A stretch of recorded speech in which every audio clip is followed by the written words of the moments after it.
India ఆ టైమింగ్నే cash చేసుకుంది. అంతకు ముందు వరకు రష్యా నుంచి ఇండియా దిగుమతి చేసుకునే చమురు మొత్తం కేవలం 3% మాత్రమే. కానీ ఇప్పుడు అది 4%కి మించిపోయింది. అంటే రష్యా ఇండియాకి ప్రధాన ఆయిల్ సప్లయర్గా మారిపోయిందన్నమాట.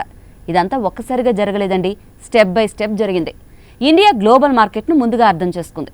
ఎక్కడ బెస్ట్ డీల్ దొరుకుతుందో చూసుకుని అక్కడి నుంచి ఆయిల్ తెచ్చుకునే స్ట్రాటజీకి వెళ్ళింది.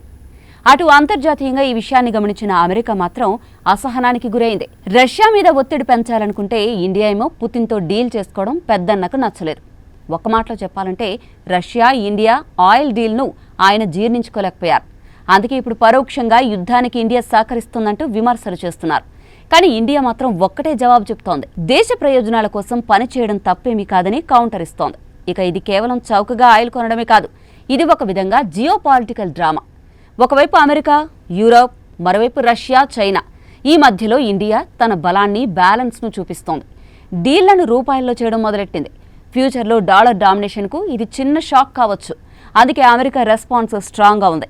ఇటు ఇండియా స్టాండ్ స్ట్రాంగ్గా కంటిన్యూ అవుతోంది. పరిస్థితుల్లో మార్పు వచ్చే అవకాశమే లేదు. ఎందుకంటే ఇటు ఇండియా, అటు అమెరికా తగ్గేదేలే అంటున్నాయి. ఇంతకీ మొత్తం ఎపిసోడ్పై మీ అభిప్రాయాన్ని చెప్పండి.